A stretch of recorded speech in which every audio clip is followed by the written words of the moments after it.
힘들다 힘들어. 좌충우돌 우당탕탕 초보 개엄마 도전기.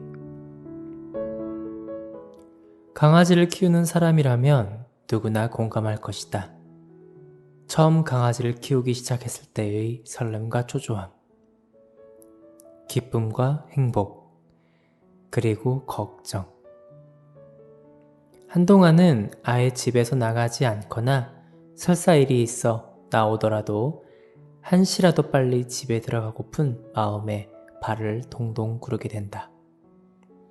머릿속에 집이라는 생각이 좀처럼 떠나지 않는다. 강아지를 보고 싶고 궁금한 마음에 마치 집에 꿀단지를 숨겨놓은 사람처럼 일을 마치자마자 쏜살같이 집으로 달려가는 모습은 강아지를 키우지 않는 사람은 절대 이해할 수 없는 것이다. 나도 그랬다. 일을 하러 가도 밤비 생각, 집에 있어도 밤비 생각, 온통 밤비 걱정뿐이었다. 자연스레 늘 밤비와 함께 하게 되었는데 지금 글을 쓰고 있는 이 순간에도 밤비는 나를 보며 웃고 있다. 자신에 대해 잘 써달라는 듯한 아부의 미소를 마구마구 날린다. 사실 강아지를 키울 때 가장 고민되는 부분이 집에 남겨진 강아지에 대한 미안함이다. 많은 강아지들이 주인이 없는 시간에 느끼는 외로움과 공포 때문에 스트레스를 받는다고 한다. 주인이 집을 비우면 신발을 물어뜯고 휴지통을 뒤지는 등 문제를 일으키는 개들이 있는데 그게 외로움에서 나온 행동이라는 것이다. 우리에겐 좋은 친구가 되는 반려견들에게 우리는 과연 좋은 친구인지 고민되는 지점이다. 나 역시 하루 종일 집에 있을 수는 없었기 때문에 혼자 집에 있는 밤비에게 미안한 마음이 들었다. 그래서 밤비가 집에 온 지 6개월이 지났을 즈음 부를 입양하게 됐다. 부는 밤비가 다니던 동물병원에서 분양 중인 닥스훈트였다. 남매 중 막내로 태어나서 유난히 작고 힘없던 아이. 그 무렵 밤비는 예방접종 때문에 자주 병원에 갔는데 그때마다 분양이 되지 않아 혼자 남아있는 부가 눈에 띄었다. 밤비를 키우는 것으로도 벅찼던 내가 2마리를 잘 키울 수 있을까? 걱정과 근심이 앞섰지만 무슨 자신감이었을까? 결국 부를 집으로 데려왔다. 지금 생각해보면 부를 볼 때마다 묘하게 이끌렸던 것 같다. 윤기 흐르는 까만 털, 앙증맞은 숏다리. 밤비와 다른 듯 하면서도 닮은 그 모습에 마음이 갔다. 그렇게 두 식구는 새 식구가 되었다. 주위에 많은 아기 엄마들이 첫째를 키워봤으니 둘째는 편할 줄 알았는데 둘째는 둘째 나름대로 힘들다는 이야기를 많이 한다. 아이를 낳아 기르는 것과 강아지를 분양받아 키우는 건 차원이 다른 문제이겠지만 어쨌든 나도 부를 데려올 당시엔 그래도 밤비를 키워본 짧은 경험이 있으니 조금은 쉽겠다는 생각이 있었다. 물론 착각에 불과했지만. 정말 하루하루가 전쟁의 연속이었다. 밤비가 짖으면 부가 따라짖고 한 마리를 진정시키면 다른 한 마리가 날뛰고 더욱이 밤비와 부는 종류도 다르고 외모도 다르고 성격도 달라서 각각에 맞는 보살핌과 대처가 필요했다. 하나의 가족이 되기 위한 과정은 험난하기만 했는데 무엇보다 나의 정보 부족 때문에 그 길이 더욱 울퉁불퉁하기만 했다. 예를 들면 아이들을 위해 구입한 물품부터 실수연발이었다. 솔직히 나는 밤비가 이렇게 커질지 몰랐고 부가 이렇게 계속 작을지 몰랐다. 몸집이 산처럼 커지는 밤비는 일찍이 사주었던 자기 집을 처음에 잠깐 사용한 것 빼고는 전혀 쓰지 못했다. 사실 시원한 곳을 좋아하는 밤비는 이전부터 자기 집보다는 화장실 옆이나 현관에서 잠을 자곤 했지만 진작 알았더라면 괜히 자리만 차지하고 게다가 비싸기까지 한 집을 사진 않았을 텐데 말이다. 반면 부는 어딘가에 파묻히는 걸 좋아해서 지붕이 있는 자기 집을 좋아한다. 집에 쏙 들어가 눈만 빼꼼 내놓고 자는 모습이 얼마나 귀여운지. 옷이나 신발의 필요와 사용에서도 반비와 부는 상황이 달랐다. 털이 빽빽하게 자라는 외식호기인 반비는 더위를 많이 타서 겨울에도 옷을 입을 필요가 없었다. 반면 털이 짧은 닥스훈트인 부는 추위를 많이 타서 가을과 겨울에는 무조건 옷을 입어야 했다. 그것도 모르고 처음엔 둘이 세트로 입힌다면서 반비와 부의 옷을 모두 구입한 바람에 쓸데없는 지출만 하고 말았다. 아이고.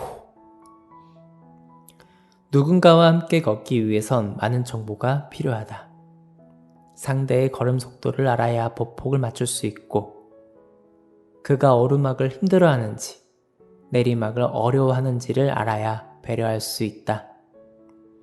강아지와 함께 사는 일도 다르지 않다. 한 가족으로 지내기 위해선 강아지마다의 성향과 특징을 파악하고 그에 맞게 보살펴야 한다. 반비부와 지낸 초기의 자충우들은 모두 정보 부족이 원인이었던 셈이다. 엄마가 공부를 제대로 안 했어. 애들아 미안. 식사 패턴이나 양도 반비와 부는 확연히 달랐다. 반비는 보통 외식호기보다 몸집이 큰 편이라 체중이 조금만 늘어도 금세 비만이 된다. 사료를 종이컵 하나만큼씩 줬는데 병원에서는 그것도 양이 많다고 해서 종이컵 하나를 여러 번에 나눠서 주는 식으로 바꿨다.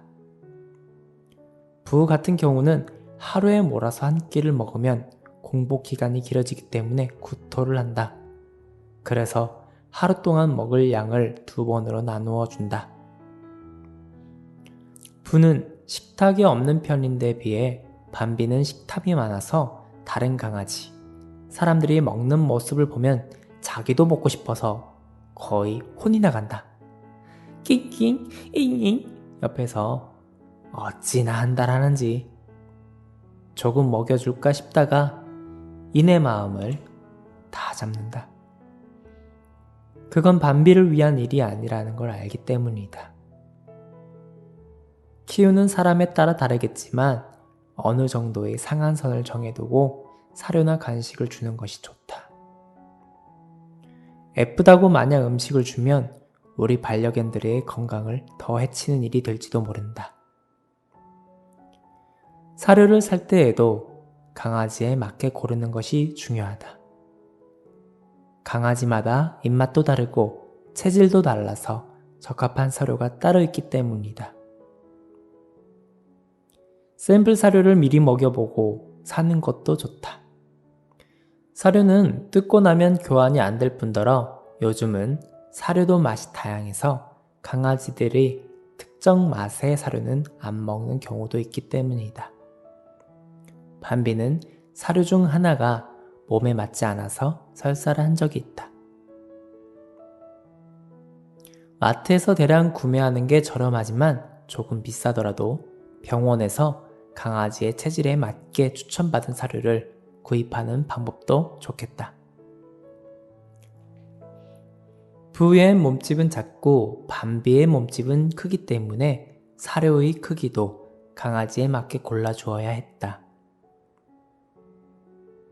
반비에게 스몰 바이트를 주면 알이 작아서 제대로 씹지도 않고 삼켜버리고 반대로 부에게 라지 바이트를 주면 씹기 힘들어한다.